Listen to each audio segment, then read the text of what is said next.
জুমার সালাত আদায় করার জন্য আগে মসজিদে সমবেত হওয়ার তৌফিক এনায়েত করেছেন। এজন্য প্রত্যেকের অন্তর থেকে শুকরিয়া আদায় করি, প্রত্যেকে বলি আলহামদুলিল্লাহ। দরুদ সালাম বিশ্বমানবতার সর্বকালের সর্বশ্রেষ্ঠ মহামানব মানবতার মূল হযরত মুহাম্মদ রাসূলুল্লাহ সাল্লাল্লাহু আলাইহি ওয়াসাল্লামের প্রতি যাকে আল্লাহ তাআলা এই বিশ্ববাসীর জন্য রহমত হিসেবে প্রেরণ করেছেন, যার কারণে আমরা এই দুনিয়াতে আনন্দ হিসেবে পেয়েছি। সকলে আবার নবী সাল্লাল্লাহু আলাইহি ওয়াসাল্লাম। সম্মানিত হাজিরিন, আজ হচ্ছে 30 সফর 1448 হিজরি, 30 শ্রাবণ 1433 বঙ্গাব্দ, 15 আগস্ট 2026 খ্রিস্টাব্দ। আজ পরিণতি সূর্যোদয় হয়েছে 5:30 এবং দুপুর হয়েছে 11:60। জুমার ওয়াক্ত শুরু হয়েছে 12টা থেকে। আজ পরিণতি সূর্য অস্ত যাবে 6:28।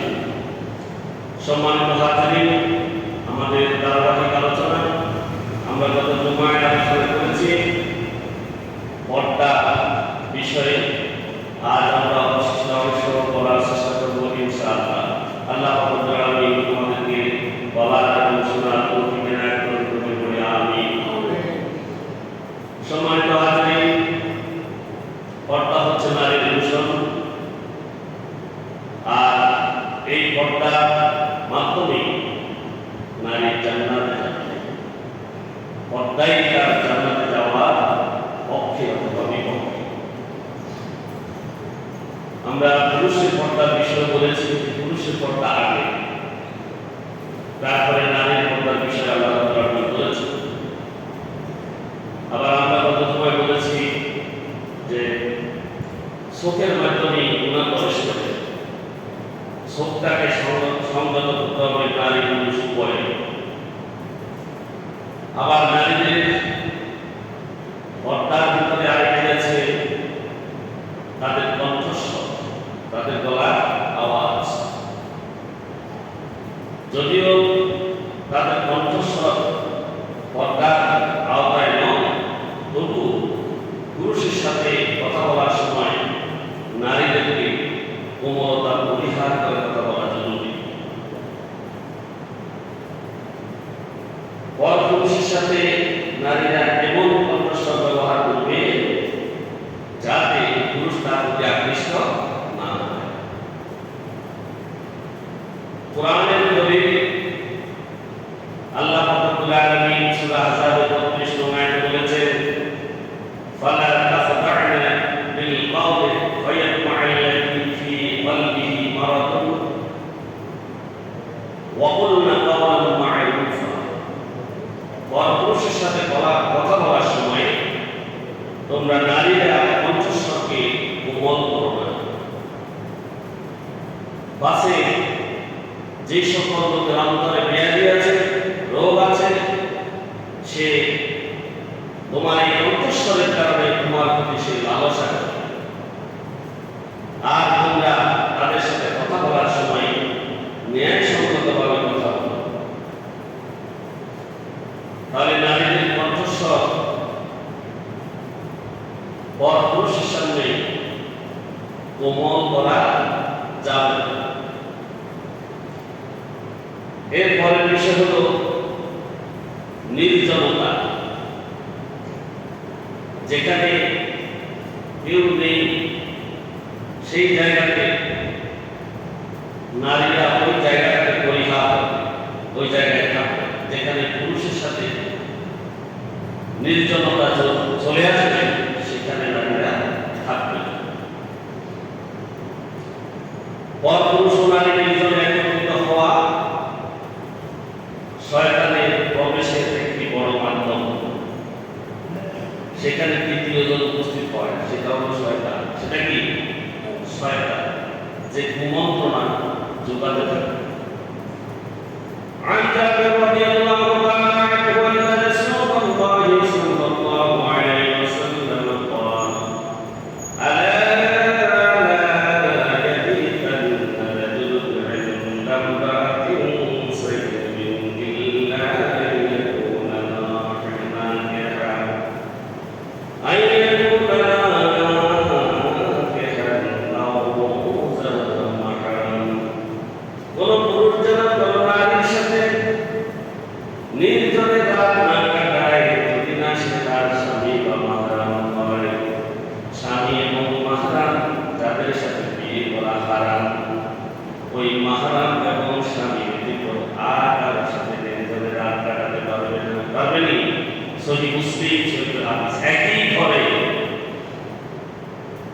দুইজন নির্জনে থাকা হারাম। রাসূলুল্লাহ সাল্লাল্লাহু আলাইহি ওয়াসাল্লাম বলেছেন, যখনই একজন নারী ও একজন পুরুষ নির্জনে একত্রিত হয়, শয়তান তাদের তৃতীয় জন হিসেবে সেখানে উপস্থিত থাকে। এজন্য কোন নারী এবং বেগানা পুরুষ কোন অবস্থাতেই যাতে একবারে নির্জনে রাত না কাটায়, কোরআন এবং হাদিস কঠোরভাবে হুঁশিয়ার করেছে। আর কোরআন এবং হাদিসের এই দুটি কথা যারা না মানবে, তারা আল্লাহ রাব্বুল আলামিনের নাফরমান হিসেবে পরিগণিত হয়ে যাবে। আল্লাহর নাফরমানি করা থেকে আল্লাহ রাব্বুল আলামিন আমাদেরকে হেফাজত করুন। বলি আমিন। নারীদের সৌন্দর্য প্রদর্শন করা যাবে না, এটার পরিণাম অত্যন্ত ভয়াবহ। জাহিলি যুগের নারীরা সাজসজ্জা নিয়ে তারা বাহিরে বের হতো পরপুরুষকে আকৃষ্ট করার জন্য। এজন্য কোরআনুল কারীম তাবাররুজকে সম্পূর্ণ নিষিদ্ধ ঘোষণা করে দিয়েছে। তাবাররুজ হচ্ছে সৌন্দর্য প্রদর্শন। কি সৌন্দর্য প্রদর্শন? আল্লাহ রাব্বুল আলামিন সূরা আল-কাহফের 33 নম্বর আয়াতে ইরশাদ করেছেন, ওয়াকারনা ফী বুয়ুতিকুন্না ওয়া লা তাবাররাজনা তাবাররুজাল জাহিলিয়াতিল উলা।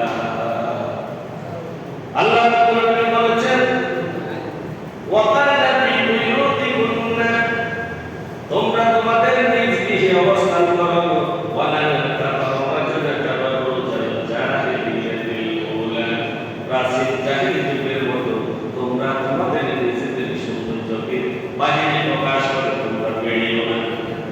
বাহিরে তোমাদের সৌন্দর্য তোমরা প্রদর্শন করবে না।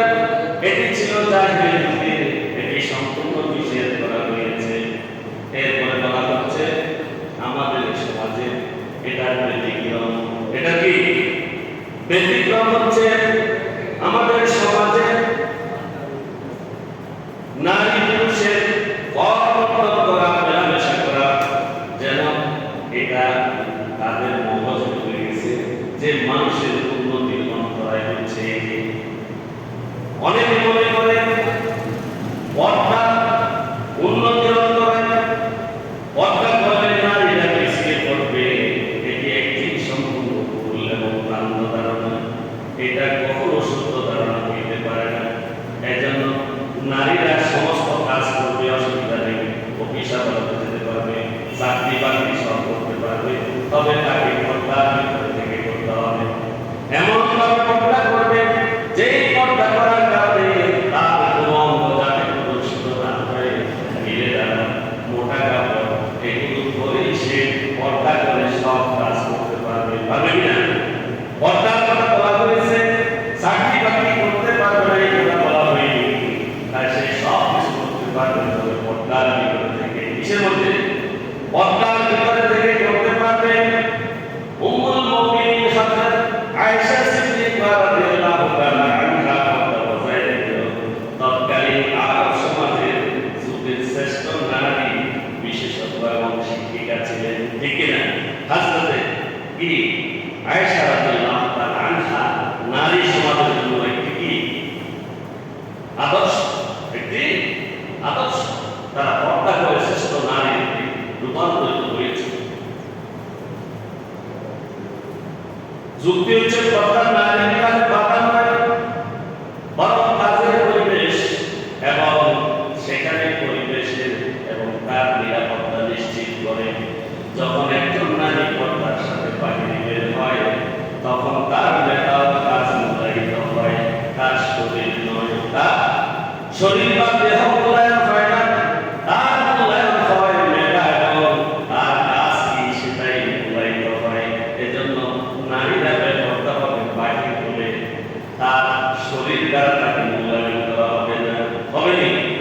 বরং সে যে বেপর্দা বের হলো, সে নিজেই তাকে ইউস হিসেবে পরিচিত হলো, আর আরেকটা ইউস হিসেবে পরিচিত তার অভিভাবক। যে অভিভাবক তাকে পর্দার শিক্ষা দেয়, নাউজুবিল্লাহ বলেন। যেই সব অভিভাবক তার পরিবারে পর্দার ব্যবস্থা করেন, পর্দার অভ্যাস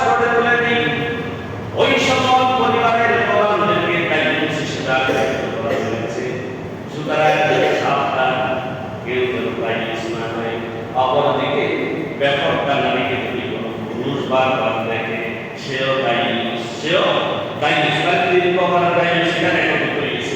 একটা যে নারী ব্যাপারটা সে দায়ুস, আর যে অভিভাবক তাকে পর্দা বিধান শিখায়নি, তাকে বাধ্য করে পর্দা করতে, সে দায়ুস। আবার যে তার দিকে বারবার তাকিয়েছে, চোখে গুণা করেছে, সেই হচ্ছে আরেক দায়ুস। এই দায়ুস কখনো জান্নাতে যাবে না, দায়ুস কখনো জান্নাতে যাবে না। দায়ুসের জন্য জান্নাত হারাম। আল্লাহ আমাদের হেফাজত করুন। পর্দার মাধ্যমে মানুষের আত্মমর্যাদা বৃদ্ধি পায়। একজন মুমিন পুরুষের অন্যতম গুণ হলো গায়রত, আত্মমর্যাদা বোধ, গায়রত কি। আর সমাজে একজন পুরুষ তার মৃত্যুর কিছুদিন আগে তার দিকে সে জবাই করে দিয়েছিল, এমনি কোনো প্রয়োজন নেই। অন্যরা এসে জিজ্ঞাসা করল, আপনি কেন থেকে জবাই করে দিলেন? সে বলল, এই মনের পরে আমার স্ত্রীরা বসেছে, আমার মৃত্যুর পরে যদি অন্য কোনো পুরুষ এই মনের উপরে বসে, তাহলে আমার মর্যাদা ক্ষুণ্ণ হবে। কি হবে? আমার মর্যাদা ক্ষুণ্ণ হবে। এই জন্য আমার মৃত্যুর আগে আমার মৃত্যুকে শেষ করে দিচ্ছি, যাতে এই মনের উপরে কোনো পুরুষ বসতে না পারে, কোনো পুরুষ বসতে না পারে। গায়রত হচ্ছে এটাই, মর্যাদা বোধ, আত্মসম্মান বোধ। নিজ পরিবারের নারীদের বেপরোয়া অবস্থায় ছেড়ে দেওয়া দায়ুসের কাজ। সালাসাতুল কাদ হারামাল্লাহু আলাইহিল জান্নাহ মুদমিনুল খামরি ওয়াল আবদু ওয়াত তাইয়ুসুল্লাযী ইয়াকররু ফি আহলিল খাবাস। রাসূল সাল্লাল্লাহু আলাইহি ওয়াসাল্লাম বলেছেন, তিন শ্রেণীর মানুষের জন্য জান্নাতকে হারাম করা হয়েছে। এক নম্বর হচ্ছে মুদমিনুল খামর, যে ব্যক্তি মদ পান করে, যে ব্যক্তি মদ পান করে তার জন্য জান্নাত হারাম। ওয়ালা দ্বিতীয় ব্যক্তি হচ্ছে পিতামাতার অবাধ্য সন্তান। আর তৃতীয় হচ্ছে ওয়াতাইয়ুসুল্লাযী ইউকররু ফি আহলিল খাবাস। তৃতীয় হচ্ছে দায়ুস, যে তার পরিবারের অস্থিরতা এবং ব্যাপারটাকে প্রশ্রয় দেয়। এখানে আমাদের কথা বলা হচ্ছে, আমরা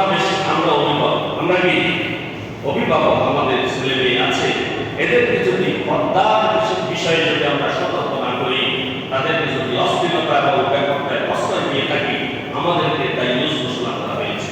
তাই দায়ুস এর জন্য জান্নাত হারাম। দায়ুসের জন্য জান্নাত কি?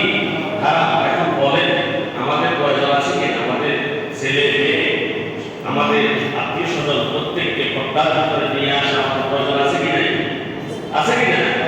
যদি না থাকে, আমাদেরকে হাদিস দায়ুস হচ্ছে, আর দায়ুসের জন্য জান্নাত হারাম হচ্ছে।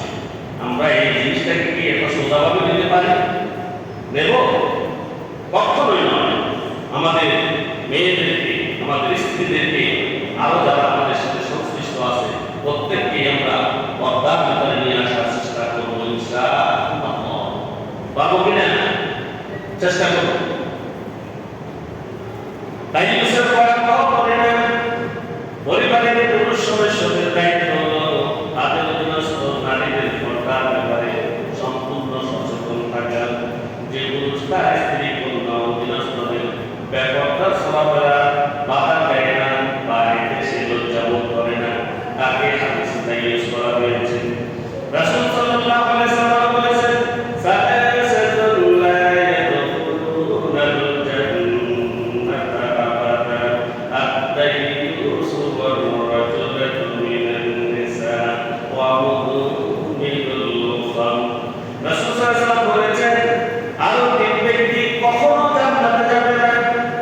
কিছু কিছু জাহান্নামী লোককে যারা শাস্তি ভোগ করার পরে তাদেরকে জান্নাতে দেয়া হবে, এরকম হবে কিনা? হবে। কিছু কিছু অপরাধী আছে যাদেরকে শাস্তি দেওয়ার পরে জান্নাতে দেয়া হবে, কিন্তু এই তিন শ্রেণীর লোককে কখনো জান্নাতে দেয়া হবে না। নাউযুবিল্লাহ। এই তিন শ্রেণীর যারা, এক নম্বর হচ্ছে দায়ুস। আমি তো বলেছি দায়ুস তিন প্রকারের। এক নম্বর যে মহিলার লঙ্ঘনের হয় সে দায়ুস। দ্বিতীয় জন হচ্ছে যে অভিভাবক তাকে পর্দায় কি করে না, রাখে না, পর্দার ব্যবস্থা করে না, অশ্লীলতায় তাকে ছেড়ে দেয়। তৃতীয় নম্বর হচ্ছে যে পুরুষ বারবার মহিলার দিকে তাকায়। এই তিনজন দায়ুস। এই তাইয়ুস কখনো জান্নাতে যাবে না।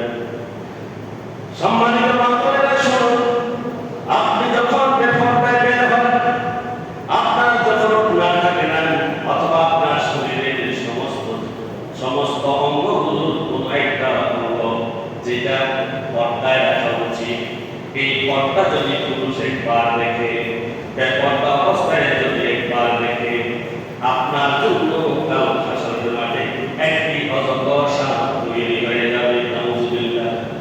ওই অজগর সাপ আপনাকে এমনভাবে ধ্বংস করবে, ওই অজগর সাপ একবার যদি ধ্বংস করে, তার ধ্বংসের বিষ হচ্ছে এমন পুরা ওই অজগরের একবার ধ্বংসের বিষ যদি 99 ভাগ করা হয়, কয়বার? 99 ভাগ করা হয়, এক ভাগের সমান এই পুরো পৃথিবীর সমস্ত সাপগুলোর বিষ হবে না। একবারের ধ্বংসের বিষকে যদি 99 ভাগ করা হয়, এক ভাগ বিষের যে বিষ, ওইটা পুরো দুনিয়ার সমস্ত সাপের বিষকে একত্র করলে সেটার সমান হবে না। তার একজন পুরুষ যদি একজন নারীর দিকে 5 বার তাকায়, 5টা হবে সাপ। এগুলো শুধু কামটা যাবে নাউজুবিল্লাহ। এই জন্য নারীদেরকে পর্দায় থাকা অত্যন্ত জরুরি। পুরুষদের উচিত আল্লাহ রাব্বুল আলামিন সূরা তাহরিমের 14 নম্বর আয়াতে ইরশাদ করেছেন, ইয়া আইয়ুহাল্লাযীনা আমানু কু আনফুসাকুম ওয়া আহলিকুম নার।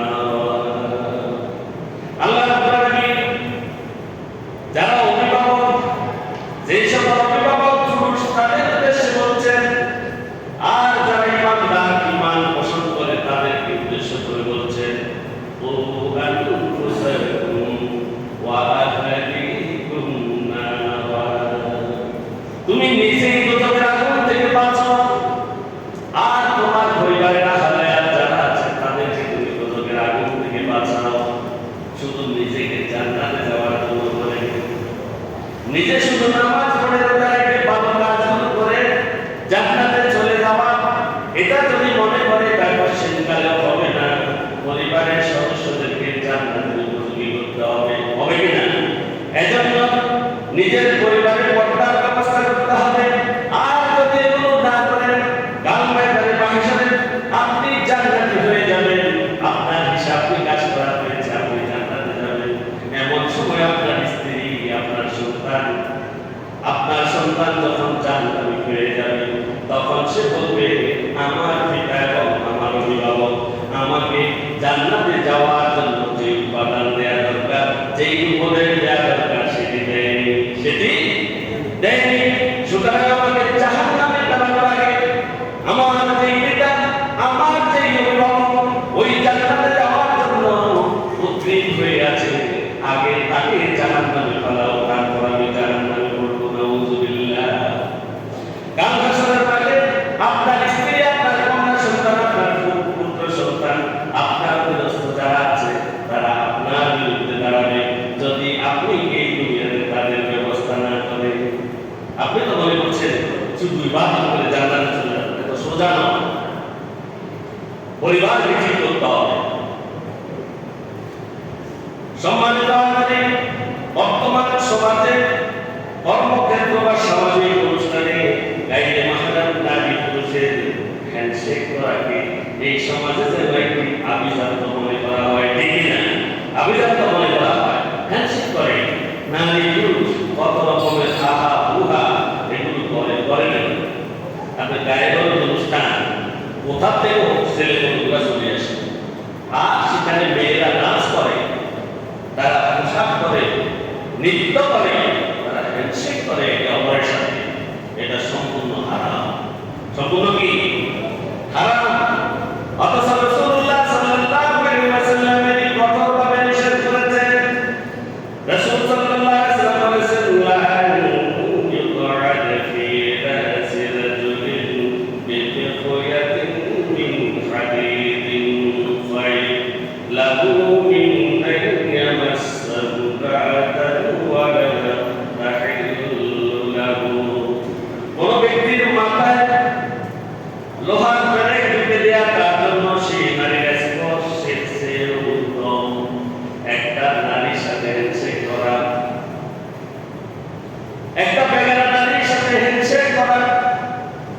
এটার চাইতে উত্তম হলো তার সচেতন থাকা অবস্থায় তার মাথার মধ্যে একটি রডের ফেলেক ঢুকিয়ে দেয়া, রডের ফেলেক ঢুকিয়ে দেওয়া মাথা মধ্যে উত্তম নারীর স্পর্শের চাইতে। কেমন কোন বেগানা নারীকে স্পর্শ করার চেয়ে উত্তম হচ্ছে নিজের মাথার মধ্যে একটা লোহার রড ঢুকিয়ে দেওয়া, এটার চেয়ে উত্তম। যে নারী তার জন্য হালাল নয়, গায়ে মাখা, সেরকম নারীর সাথে হ্যান্ডশেক করা যাবে না। হ্যান্ডশেক করা যাবে না, যাবে না। যুবক যারা তাদের জন্য এই ওয়াজ, যুবকেরা চেষ্টা করলে সমাজ বদলে দিতে পারে। কিশোর যারা যাদের বুদ্ধি হয়েছে তারা এই আলোচনার লোকে যদি আত্মস্থ করে এই সমাজ বদলে যাবে। তারা যদি পরিবর্তন না হয় এই সমাজ ধ্বংস হয়ে যাবে। এজন্য যুবকদের উচিত বেগানা নারী থেকে বেঁচে থাকে। আল্লাহ আমাদেরকে বাঁচান। পর্দার আসল উদ্দেশ্য হচ্ছে তাকওয়া বা আল্লাহর ভয়। পর্দার আসল উদ্দেশ্য কি? তাকওয়া বা আল্লাহর ভয়। পর্দা কেবল একটি বাহ্যিক পোশাকের নাম নয়, এটি অন্তরের তাকওয়ার বহিঃপ্রকাশ, আল্লাহর ভয়ের বহিঃপ্রকাশ। লেবাস বা পোশাকের আসল উদ্দেশ্য হলো আল্লাহর সন্তুষ্টি অর্জন করা। এখন আমাদের সমাজে তাকওয়া আছে কিনা? তাকওয়া যদি থাকে, বিশেষ করে আমাদের এই অনুষ্ঠানগুলোতে দুটি ঈদে আমাদের তরুণীরা পর্দা ছেড়ে দেয়, ঠিক কিনা? পর্দা ছেড়ে দেয়, তারা বেপর্দা হয়ে যায়। এই সমাজ এখান থেকে উঠে আসতে হবে। কোরআনে বলে ইয়া বানি আদম قد أنزلنا عليكم لباسا يواري سوآتكم وريشا ولباس التقوى ذلك الخير। হে বনি আদম, আমি তোমাদের জন্য পোশাক অবতীর্ণ করেছি যা তোমাদের লজ্জাস্থান আবৃত করে এবং যা তোমাদের শরীরের সৌন্দর্যকে বৃদ্ধি করে। আমি তোমাদের জন্য পোশাক অবতীর্ণ করেছি, আর এই পোশাকই হচ্ছে তাকওয়ার সর্বোত্তম পোশাক। এই পোশাকই হচ্ছে তাকওয়ার পোশাক। কিসের? তাকওয়ার পোশাক। পোশাক দিয়ে তাকওয়া অর্জন করতে হবে। নারীদের জন্য যেই পোশাক পরার ফলে তার শরীরের কোনো অঙ্গ প্রকাশিত হবে না, সেটাই হচ্ছে তাকওয়ার পোশাক। সেটা কি? তাকওয়ার পোশাক মাত্র পুরুষের জন্য। এটা সূরা আরাফ 26 নম্বর আয়াতে আল্লাহ বলেছেন। পর্দা ও লজ্জাশীলতার উপকারিতা কি? আমাদের সামাজিক কিছু উপকারিতা আছে এবং বৈজ্ঞানিক কিছু উপকারিতা আছে। এক নম্বর উপকারিতা হচ্ছে মানসিক প্রশান্তি। পর্দা সমাজের পুরুষদের কুদৃষ্টি থেকে নারীদেরকে রক্ষা করে, ঠিক কিনা? এই কথা ঠিক কিনা? পর্দা পুরুষের কুদৃষ্টি থেকে নারীদেরকে রক্ষা করে, এই কথা ঠিক কিনা? ঠিক। যা একটি সুস্থ ও পবিত্র পরিবেশ তৈরি করে সমাজ, যেখানে কোনো টিজিং হয় না, যেখানে কোনো নারী জনিত ঘটনা ঘটে না, পর্দা যদি থাকে। আর যদি পর্দা থাকে, পারিবারিক সুখ শান্তি বিরাজ করে তার পরিবারের মধ্যে। যখন নারী পুরুষ উভয়ের পর্দা ও দৃষ্টিতে পালন করে, তখন দাম্পত্য জীবনে স্বামীর প্রতি স্ত্রী, স্ত্রীর প্রতি স্বামী ভালোবাসা এবং বিশ্বাস বৃদ্ধি পায়। সামাজিকভাবে অপরাধ কমে যাবে। সমাজ বিজ্ঞানীদের মতে যে সমাজে অশ্লীলতা ও নগ্নতা বেশি, সেখানে নারী নির্যাতন এবং ধর্ষণের হারও বেশি। তাহলে যেখানে অশ্লীলতা বেশি, যেখানে নগ্নতা বেশি, সেখানে নারী নির্যাতন ও ধর্ষণের হারও বেশি। আমাদের সমাজগুলোতে আজ কি ধর্ষণের বিষয়ে মানুষ কি সচেতন? না দিন দিন এটা বেড়ে চলছে না? এই বেড়ে চলার মূল কারণ হচ্ছে ধর্মীয় শিক্ষার অভাব। কিসের অভাব? ধর্মীয় শিক্ষার অভাব কোরআন এবং হাদিস এই দুইটা থেকে বিচ্যুত হওয়ার কারণেই হচ্ছে, ঠিক না? কোরআন এবং হাদিস দান করলে এই অপরাধ বন্ধ হওয়া সম্ভব।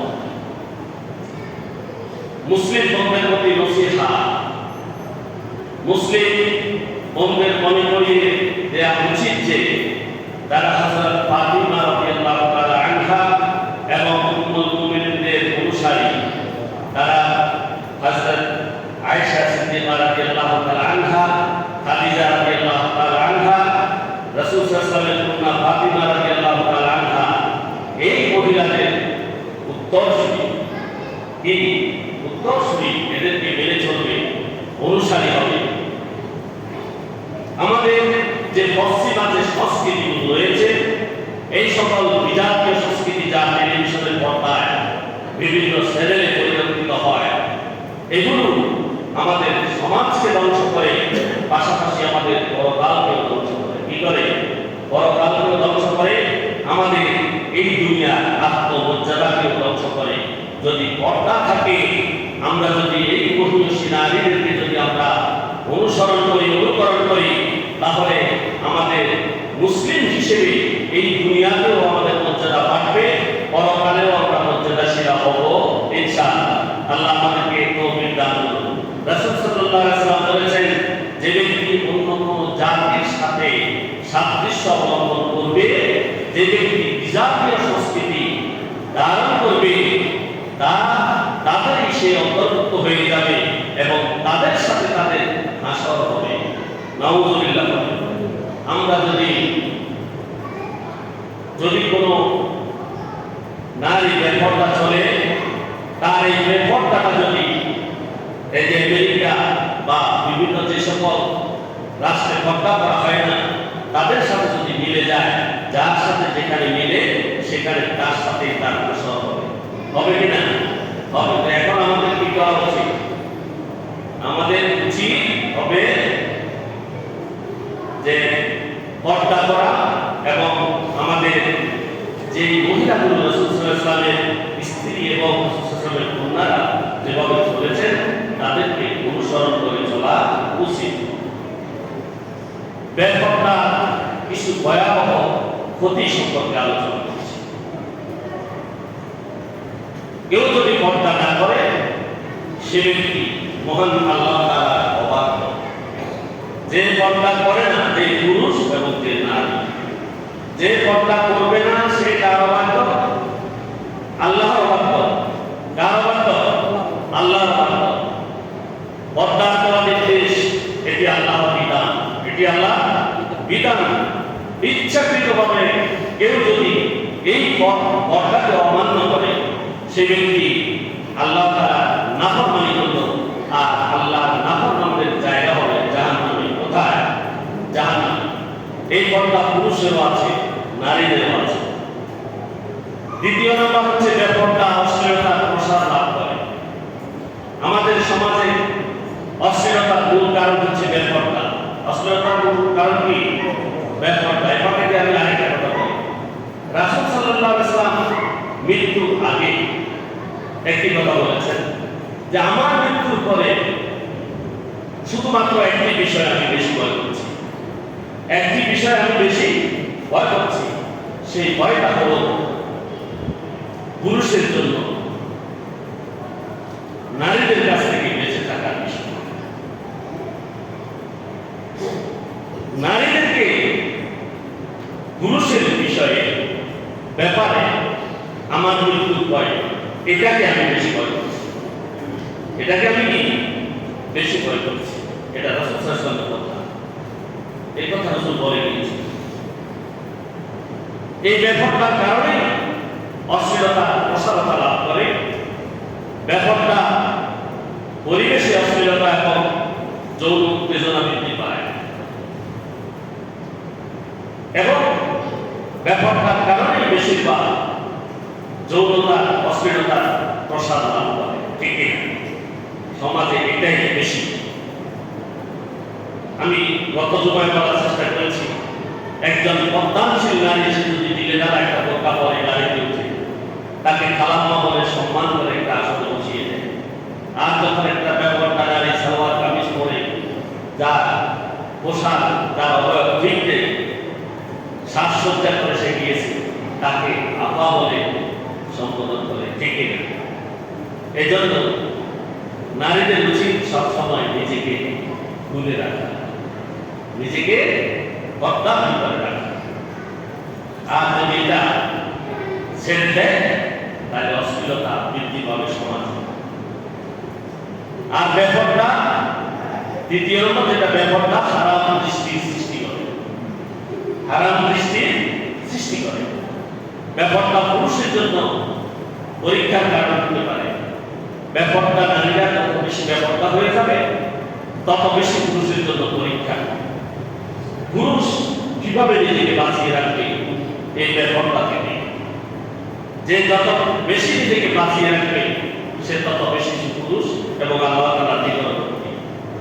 এজন্য আমরা প্রত্যেকে যদি নিজেদের স্ত্রীদের, মেয়েদের যদি পর্দার ভিতরে রাখি, তাহলে এই সমাজের পুরুষেরা নারীর প্রতি দৃষ্টিপাত করা থেকে বেঁচে যাবে, আল্লাহর পরীক্ষায় তারা উত্তীর্ণ হবে। এজন্য এই ব্যাপারটা হল পুরুষের জন্য একটা পরীক্ষা, এবং হারাম দৃষ্টির দিকে একটা পুরুষকে নিয়ে যায় এই ব্যাপারটা। এখান থেকে বাঁচতে হলে পর্দা করা ফরজ। পর্দা করা কি ফরজ? সমাজে পুরাটাই পর্দার ব্যবস্থা করতে হবে। ব্যাপারটা ৭৭ নম্বর যেটা, ব্যাপারটা ব্যভিচারের পথকে প্রশস্ত করে দেয়। ইসলাম শুধু ব্যভিচার নিষিদ্ধ করেনি, বরং সেদিকে নিয়ে যায়, পুরুষকে সেদিকে ধাবিত করে। এমন পথ থেকে রাসূল সাল্লাল্লাহু আলাইহি ওয়াসাল্লাম বলেছেন দূরে থাকতে, আল্লাহ পাক রাব্বুল আলামিন বলেছেন দূরে থাকতে। আল্লাহ রাব্বুল আলামিন বলেছেন ওয়ালা তাকরাবুজ জিনা ইন্নাহু কানা ফাহিশাতান ওয়া সাআ সাবিলা। আল্লাহ বলেছেন তোমরা ব্যভিচারের নিকটবর্তী হও না, তোমরা ব্যভিচারের নিকটবর্তী হও না। নিশ্চয় এই ব্যভিচার অশ্লীল এবং নিকৃষ্ট পথ। এখান থেকেই পুরুষকে বাঁচতে হবে, পরীক্ষায় উত্তীর্ণ হতে হবে। পঞ্চম যেটা, ব্যাপারটা একটা পরিবারের অশান্তি সৃষ্টি করে। ব্যাপারটা একটা পরিবারের অশান্তি সৃষ্টি করে। স্বামী স্ত্রীর মধ্যে সন্দেহের উদ্রেক হয়, হয় কিনা? অশালীনতা, অবাধ মেলামেশা ও পরক্রিয়ার প্রবণতা পরিবারে অবিশ্বাস এবং অশান্তির কারণ হতে পারে। এজন্য প্রত্যেক নারীদেরকে পর্দার ভিতর করতেই। ৬ নম্বর যেটা, সেটা হচ্ছে ব্যাপারটা মানুষের লজ্জাবোধের ক্ষয় করে। মানুষের লজ্জাবোধের ক্ষয় করে ফেলে ব্যাপারটা। ইসলামিক হায়া বা লজ্জাশীলতা ইমানের অংশ বলে, গুরুত্বপূর্ণ বৈশিষ্ট্য বলে উল্লেখ করা হয়েছে। রাসূলুল্লাহ সাল্লাল্লাহু আলাইহি ওয়াসাল্লাম বলেছেন আল হায়াউ মিনাল ঈমান। রাসূল বলেছেন যে লজ্জাশীলতা ঈমানের অংশ, লজ্জাশীলতা ঈমানের অংশ। সুতরাং প্রত্যেক পুরুষ এবং নারীর মধ্যে লজ্জা থাকা চাই। কি থাকা চাই? লজ্জা। এরপর যেটা বলবো, পর্দা শুধু পোশাক নয়। পর্দার বিষয়টি বুঝতে হলে প্রত্যেককে কিছু কথা মনে রাখতে হবে। পর্দা একটি শালীনতার ব্যবস্থা। এই পর্দা পুরুষকে কি মনে রাখবে? পুরুষদেরকে 4টি বিষয় মনে রাখতে হবে। কয়টি? 4টি। আমরা প্রত্যেকে শুনি। পুরুষদেরকে 4টি বিষয় মনে রাখতে হবে। আপনার পরিবার থেকে সমাজে যেখানেই চলেন, এই 4টা কথা মনে রাখতে হবে পর্দার বিষয়ে। এক হচ্ছে নিজের দৃষ্টিকে সংযত করা। নিজের দৃষ্টিকে কি করা? সংযত করা। নমনীয়তার সাথে চলা, মাটির দিকে তাকিয়ে চলা। নারীদেরকে নিচের দিকে তাকিয়ে থাকা, নারীদের দিকে না তাকানো। নিজের দৃষ্টিকে কি করা? হেফাজত করা। দ্বিতীয় নম্বর যেটা, সেটা হচ্ছে প্রত্যেকেই নিজেদের সতর সংরক্ষণ করবে। সতর কি করবে? সংরক্ষণ করবে, সতর রাখবে। পুরুষের নাভির উপর থেকে হাঁটুর নিচ পর্যন্ত, এটা হচ্ছে যদিও সতর, কিন্তু শালীন পোশাক তাকে ব্যবহার করতে হবে। সে কোন বেগানা নারীর সামনে যদি কাপড় চোপড় ছাড়া যদি এমনিতে যায়, তাহলে তো অসুন্দর। এজন্য তাকে শালীন পোশাক পরে নারীদের সামনে যেতে হবে। তাহলে তার সতর্কে সংরক্ষণ করতে হবে। দ্বিতীয় নম্বর যেটা তা হচ্ছে তাকে শালীন পোশাক করতে হবে, অশালীন পোশাক নয়, শালীন পোশাক পরিধান করতে হবে পুরুষকে। 4 নম্বর যেটা সেটা হলো সংযত আচরণ। আচরণকে সংযত করা, নিজের আচরণকে কোনো খারাপভাবে যৌনতার দিকে নিয়ে না যাওয়া, নিজেকে সংযত করা। আর নারীদের জন্য 5টি বিষয় মনে রাখতে হবে। একটি হচ্ছে তার দৃষ্টিকে সংযত করবে। প্রত্যেক নারীর উচিত তার দৃষ্টিকে সংযত রাখা, নিচের দিকে তাকিয়ে থাকা, কোন পুরুষের দিকে দৃষ্টি না দেয়া। দ্বিতীয় হচ্ছে তার সতর্কে সংরক্ষণ করবে। তার সতর্ক হচ্ছে পুরো শরীর, মুখ এবং হাতের তালু ব্যতীত। এটাকেও ঘুরে রাখতে হবে যদি ফিতনার আশঙ্কা থাকে। এটাকে ফিতনার আশঙ্কা থাকে। ঢিলে ঢালা জামা তাকে পরিধান করতে হবে, পুরো শরীর আবৃত করতে হবে। তার পোশাক হতে হবে ঢিলে ঢালা, তার পাতলা কাপড় হতে পারবে না, মোটা কাপড় সে পরিধান করবে। আর তাকে বাহিরে বের হতে কখনো সাজসজ্জা নিয়ে বের হওয়া যাবে না। এবং এমন সুগন্ধি ব্যবহার করা যাবে না যেই সুগন্ধি ব্যবহার করার কারণে পুরুষগণ আকৃষ্ট হয়। তার সতর্কে সংরক্ষণ করতে হবে, শালীন পোশাক করতে হবে। তৃতীয়। চতুর্থ হচ্ছে সৌন্দর্য প্রদর্শন থেকে সে সম্পূর্ণ দূরে থাকবে। কেউ যেন তাকে পুরুষ তাকে সুন্দর হিসেবে যেন না দেখে। এরপরে পঞ্চম যেটা সেটা হচ্ছে তার শালীন আচরণ। আচরণকে সে সুন্দর করবে, ভদ্র করবে, মার্জিত করবে। সম্মানিত হাজিরিন, আমাদের করণীয় কি? আমাদের করণীয় হচ্ছে 1 নাম্বার কোরআন সুন্নাহ যে পর্দার বিধান রয়েছে সেটাকে সঠিকভাবে জানা। আমাদের প্রথম কাজ কি? কোরআন এবং সুন্নাহ পর্দার বিধানকে সঠিকভাবে জানা। 2 নাম্বার যেটা সেটা হচ্ছে পুরুষ ও নারী উভয়ের দৃষ্টিকে সংযত করা। তৃতীয় হচ্ছে শরীয়ত সম্মত পোশাক নারী পুরুষ থেকে পরিধান করবে। চতুর্থ হচ্ছে গায়রে মাহরামের সাথে প্রয়োজনীয় সীমা বজায় রাখা। পুরুষদের জন্য যেমন পর্দার বিধান, নারীদের জন্য তেমন পর্দার বিধান। নারীরা মাহরামের সাথে কথা বলতে পর্দার সাথে শালীনতার সাথে কথা বলবে। পুরুষরাও এমন নারীদের সাথে কথা বলবে না যেখানে কি পর্দা লঙ্ঘিত হয়। পঞ্চম নাম্বার হচ্ছে সন্তানদের ছোটবেলা থেকেই হায়া ও শালীনতার শিক্ষা দেওয়া।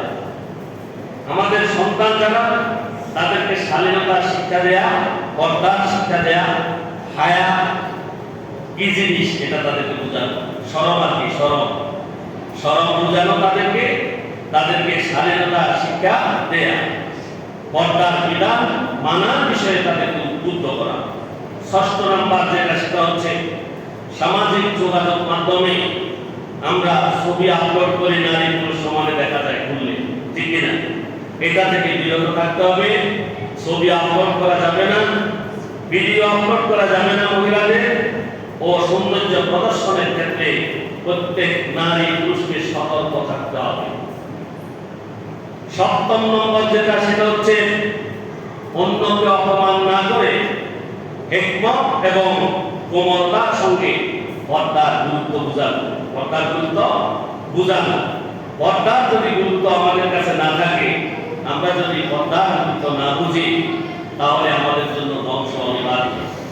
সম্মানিত মুসলিম ইকরাম, আমরা গত জুমা এবং আজকে যে আলোচনা করেছি সে আলোচনার সার কথা হচ্ছে পর্দা কেবল নারী বা পুরুষের ব্যক্তিগত কোনো বিষয় নয়, এটি একটি ইবাদত। এটি একটি কি ইবাদত এবং সামাজিক নিরাপত্তার গ্যারান্টি। সামাজিক নিরাপত্তার গ্যারান্টি। আমরা যদি আমাদের পরিবারে এবং সমাজে আল্লাহর দেয়া এই বিধানটি কার্যকর করতে পারি, তবে আমাদের সমাজ থেকে পাপাচার, অশান্তি, দুরাচার, চারিত্রিক অবক্ষয় সব কিছু দূর হয়ে যাবে। মনে রাখবেন, দুনিয়ার এই জীবন অত্যন্ত সংক্ষিপ্ত জীবন। আমি এই এক জুমায় বলেছি যে রাসূল সাল্লাল্লাহু আলাইহি ওয়াসাল্লাম সাহাবীদেরকে নিয়ে বসেছেন আসরের নামাজের পরে। তিনি দুনিয়ার হায়াত সম্পর্কে আলোচনা করছিলেন। এমন এক সময় কিছু সাহাবী সূর্যের দিকে তাকালেন যে সূর্য ডুবু ডুবু ভাব। এমন সময় তারা তাকিয়েছিলেন। রাসূল সাল্লাল্লাহু আলাইহি ওয়াসাল্লাম তাদেরকে বললেন, তোমাদের হায়াত হচ্ছে সূর্য যে পাড়ে গিয়েছে সেখানে যে এই গাঙ্গুল জায়গা বাঁক আছে, এটাই তোমাদের হায়াত। দুনিয়ার হায়াত হচ্ছে তোমাদের এটাই। আর আসরের পর থেকে মাগরিবের এই সূর্য ডুবা পর্যন্ত হচ্ছে পুরো দুনিয়ার হায়াত।